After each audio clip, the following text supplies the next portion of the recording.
Good morning. My name is Nadana Carter. I'm a part of the mental health movement, and we are here because we're in crisis. August 19th was a monumental day. It took us 3 years to get a public hearing. Unfortunately, we weren't heard. During that same week, our mayor, Rahm Emanuel, claimed that he was going to do everything he could to improve mental health services in the city of Chicago. Unfortunately, we are here because of the crisis that has been created by both Dr. Shukayr, who is the commissioner for the Department of Health, and Rahm Emanuel. We had one of the 2 full-time psychiatrists resigned. The city knew at least 6 months before that would happen. When she resigned, no one was put in place. She treated over 300 people. What has happened to those people? Mayor Emanuel made a promise that when he closed these clinics, both he and Dr. Shukayr made the promise that we would have more than enough mental health services in the city of Chicago for those clinics that they closed. The Woodlawn Clinic now has thresholds. They're equipped to handle only 50 people. At one time, the Woodlawn Clinic serviced over 500 people. What's going on? What is the problem? People are being forced out of the public mental health clinics because they need a psychiatrist to do an evaluation and to prescribe medication. Right now, we have people that are part of the public mental health system that are being forced out because without being able to get a prescription and an evaluation, you cannot attend one of Chicago's city public mental health clinics. You'll hear today from a few people who are a part of the mental health clinics. I myself have been attending City of Chicago Greater Grand Mental Health Clinic for 5 years. I've been fortunate enough to be regular for someone to actually work with me so that I don't deal with my depression in a violent manner. We have people every day that are not able to be treated, so they're ending up in hospitals, in jails, committing suicide, harming other people.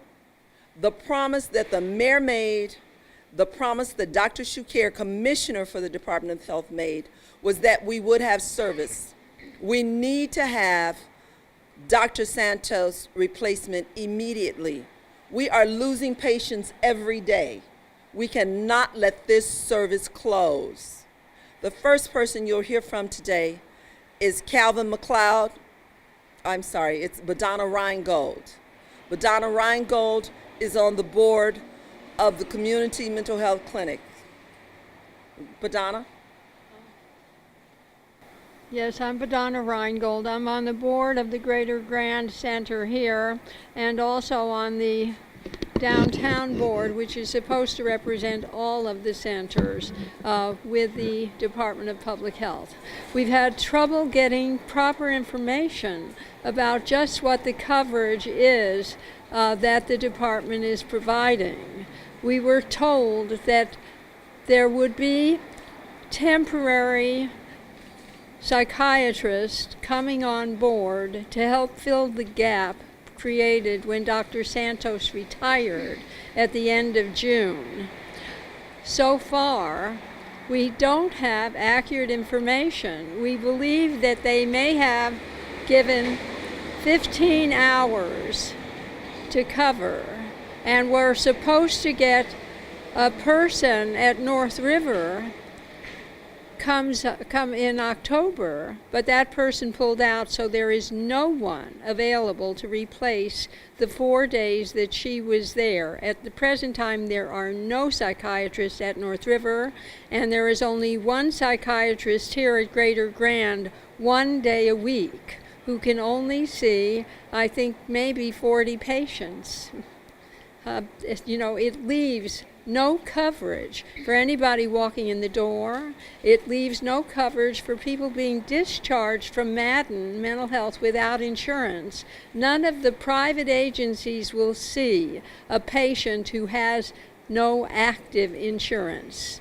And if they're waiting in line for the 2 to 6 months it takes to get activated with the Medicaid expansion, they have no insurance, and our centers have been the only resource for these people, and we don't have adequate psychiatrists to see them, evaluate, and give ongoing care. And those people are going to end up back at the emergency rooms, in the jails, and on the streets. And it's a crisis, and we're losing patients here because they have to have their medication and they have to have the availability of a psychiatrist who can meet the emergencies that come up with the seriously mentally ill. It's a real crisis, and the city is, the Department of Public Health, the commissioner, whatever, it's hard to believe that they can't do whatever is necessary to get proper staffing here. I can't believe that they don't have the influence to do that. Can you spell your first and last name for us? For the record. Okay, the first name is Badonna, B-A-D-O-N-N-A. The last name is Reingold, R-E-I-N-G-O-L-D. Thank you. Calvin McLeod is currently a client at the mental health clinic that we're standing at, which is Greater Grand Mental Health Clinic. Hi, I'm Calvin McLeod. I'm with the mental health movement. I've been with the mental health movement close to 15 years. I'm also a client. And what I got to say is I went to Woodlawn for many years. It was the best thing that I have ever experienced. And when they closed Woodlawn, I decided to go over to 87 and Constance. And I saw the doctor over there, and I got comfortable. Next thing I know, they was closing that center too. So they gave me the option to find my own doctor or come over to King Center here, which I did. And now there's no doctors over here. It's one doctor a day, one doctor a week, and that's not enough. We just had a doctor to retire, and the doctor who's here, she's looking to stay, but she needs help, you know.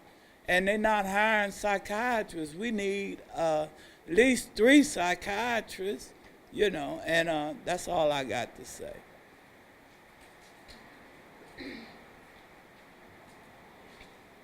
Calvin's story is the same story that we've been dealing with since 2012 when they said that they were closing the 6 clinics. We do not have staff. People are being shuffled around. People are being told that they're going to get treatment if they go someplace else. There is still a waiting list to see a psychiatrist anywhere you go. There are people that are living far south that are being sent to Mount Sinai on the bus.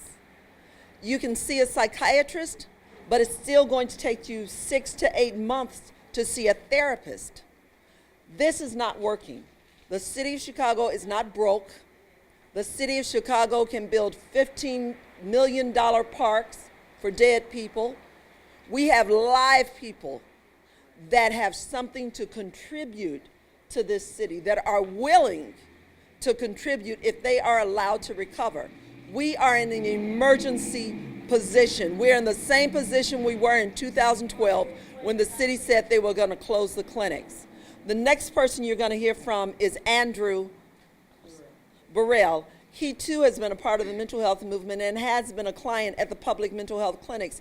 And let me say, the reason that we want people to tell you about their experiences with the public mental health clinics is because one of the reasons the city said they had to close the clinics is because the clinics were failing. People don't fail. The system might, but the people are not failing. Andrew? My name is Andrew Barrera. It's a story. I've been over about 22 years before it closed. And I wasn't too nice of a person when I was back in the 79. I was in the street and stuff, you know, and what you do with your brothers and stuff.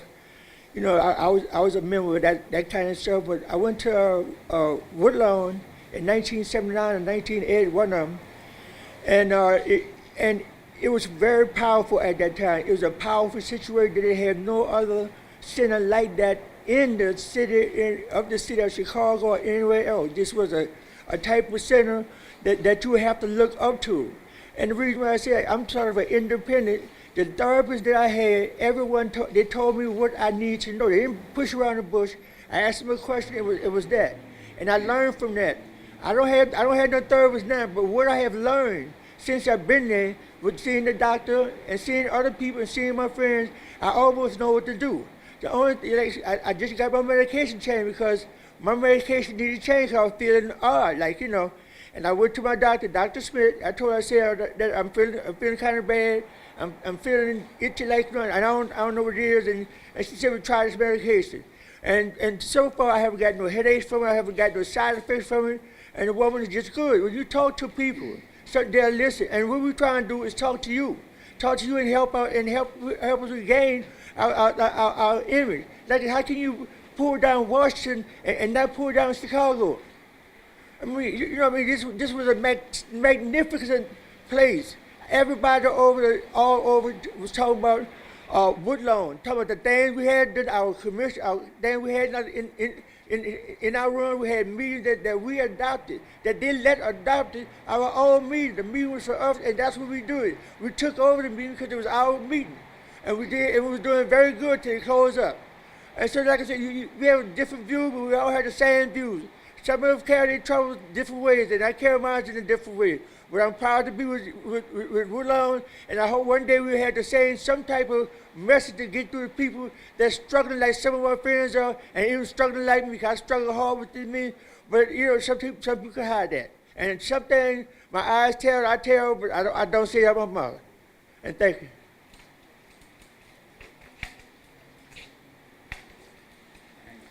The problems that we have with the public mental health clinics is that they are understaffed. As I said, the same 3 complaints are: we need services. We need the city to spend the money so we can have the services restored. We need staffing. We need it to be permanent in the budget so that they don't have to decide whether or not they're going to close the clinics from year to year. We need to have permanent psychiatrists, and we need at least 6 psychiatrists. We need them to open the clinics, open the 6 clinics up, and to open some additional ones. We wouldn't have the problems that we have if we had an insurance system that worked for everyone. What we really do need is single payer, and I'd like Ann Sheets to come and talk about single payer because it is about taking care of everyone that needs to attend our public mental health clinics. Ann? My name is Ann Sheets, A-N-N-E, S like in Sally, C-H-E-E-T-Z. I'm a member of the Illinois Single Payer Coalition and of Physicians for a National Health Program, and we are allies of the Chicago mental health movement. I'm a physician retired from clinical practice. I did primary care for many years and cared for many patients with severe mental illness. There are 2 parts to the solution that we need to this crisis. One is the support and expansion of the public mental health clinics that used to be a fantastic system that included 21 clinics throughout the city. We believe in public delivery of healthcare services. The claim made by Commissioner Shuker and by the mayor that private healthcare delivery is better than public healthcare delivery is not based on any evidence. The evidence that exists is quite to the contrary. Public delivery of healthcare is more efficient. It produces higher quality at lower cost compared to private delivery. As Nadana said, the second part of this solution is a vision for what we need as a country. We need a single-payer national healthcare system. It would save money. The latest estimate is $592 billion in 1 year because the system is so much simpler than what we have now. We don't have all this bureaucracy. We can provide high-quality care, including mental health care, to every person in this country for less money, with no financial burdens and no barriers. We believe that health care is a human right. We will continue to fight for that in Chicago, in the state of Illinois, and in the United States. Thank you.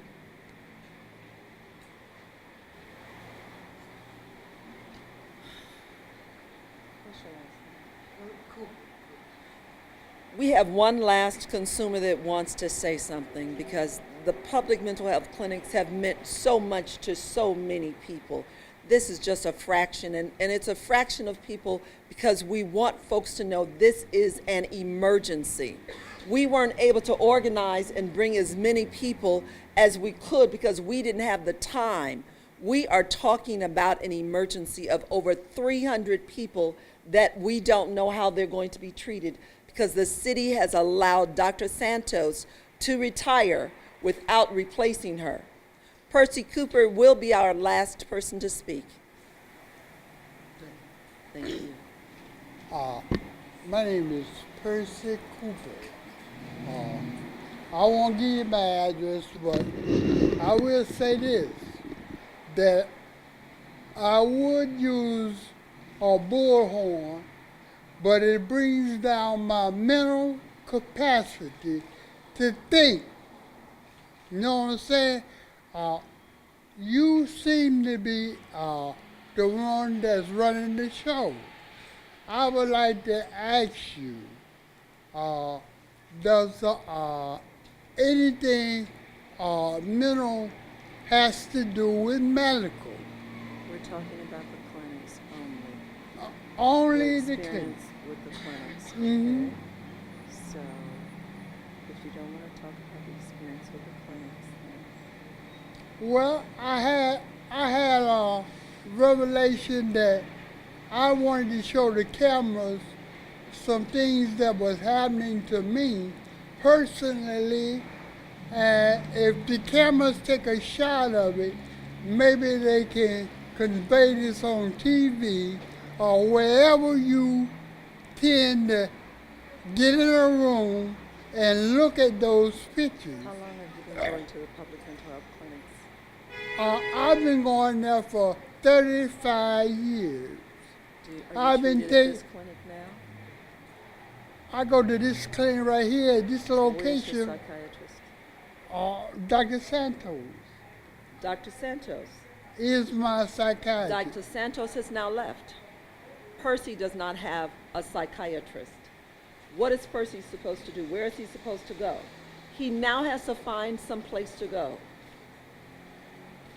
But, Madonna, I just like to show them what the effects of long-term taking pills to satisfy your mind.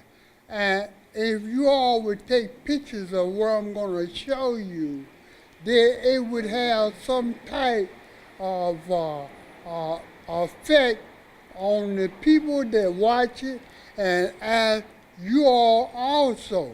So if I'm allowed How to did sh- Dr. Santos affect if your I'm life? allowed to show you, please let me do I so. don't have the time to do that, but can you talk Well, about it Dr. won't Santos? take but a second to take pictures of what I'm about to show What do you. you have? I have what they call the doctors abrasions on my back that have escalated from a sore, small sore, to the doctor's interventions all the way from 5 different hospitals that are Okay. affecting my mind, my thought, Donna and needs my to speak to action. you. Donna needs to speak to you. Donna wants to say Well, you know, I've known you for such a long time, Percy. And since the fallout from Woodlawn, you've been, like sort of tripping around looking Yes, I do. for help. Yes, I do.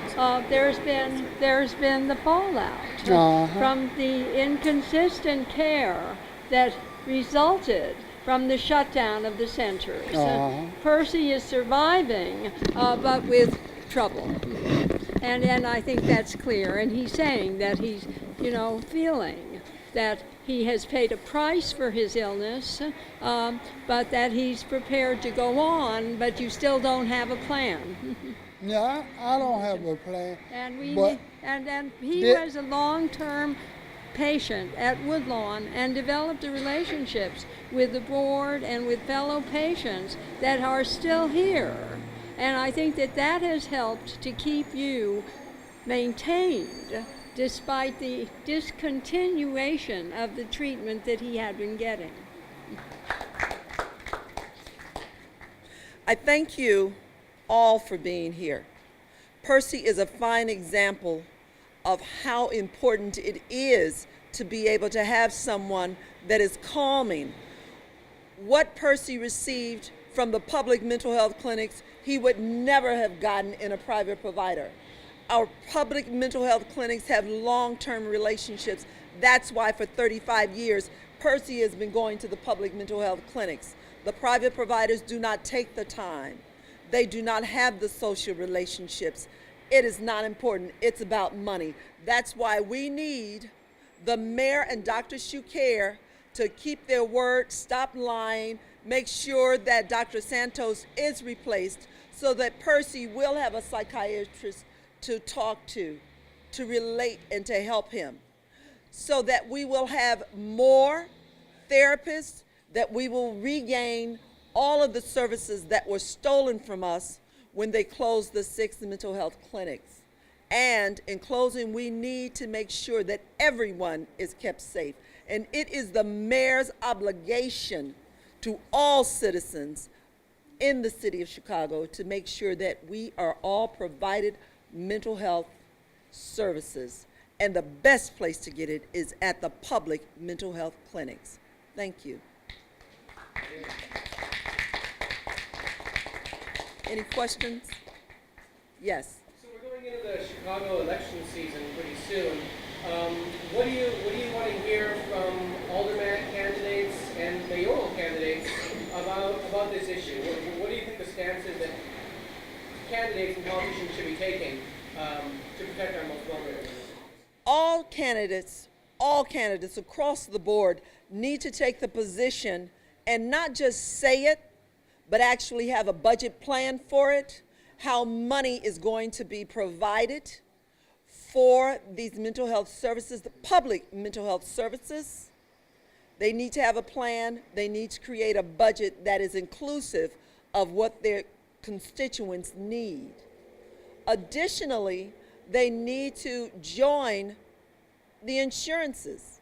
All of these people that have the opportunity to have insurance and to be able to use it, the city clinics have made the decision they're not going to accept it. Now, Dr. Shukair says that they're trying to figure it out. What is to figure out? They've been trying to figure it out for a year now. How this using the insurance will benefit them. Well, the way it benefits them is that it brings dollars into the coffers of the public mental health clinics so they don't have to close them and they can increase the services that they have stolen. Anything else?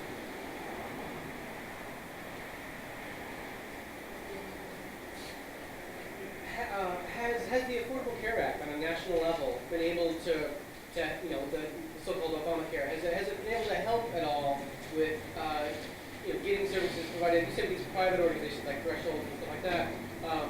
Has Obamacare made it easier, harder, or no effect at all on people being able to get that question?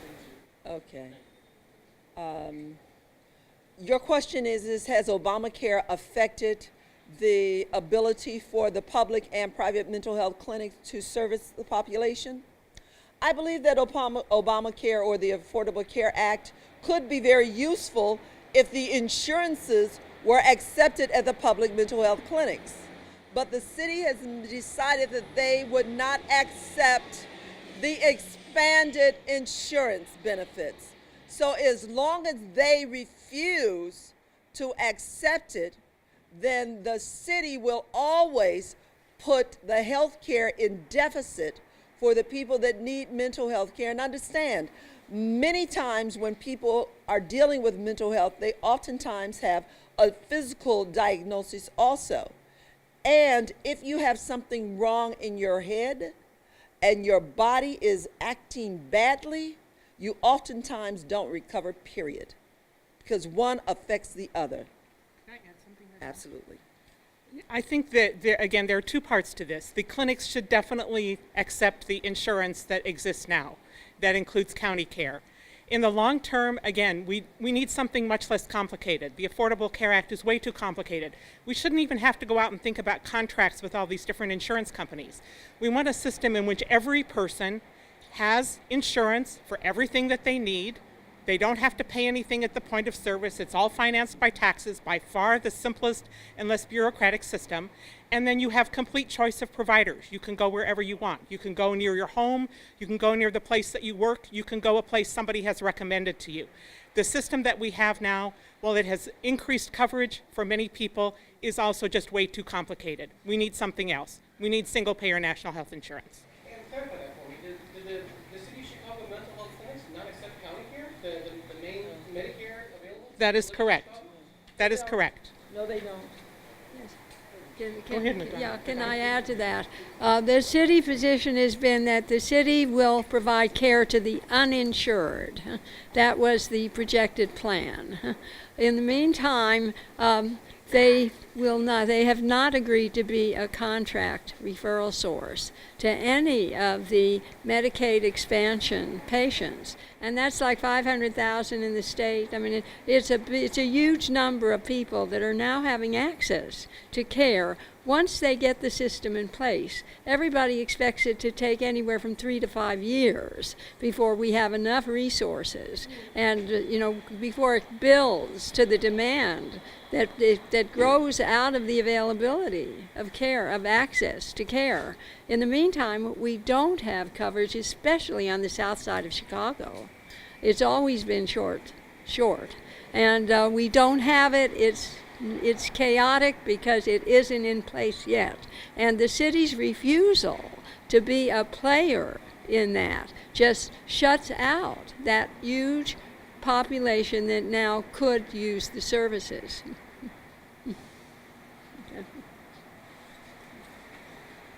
Thanks, Badana.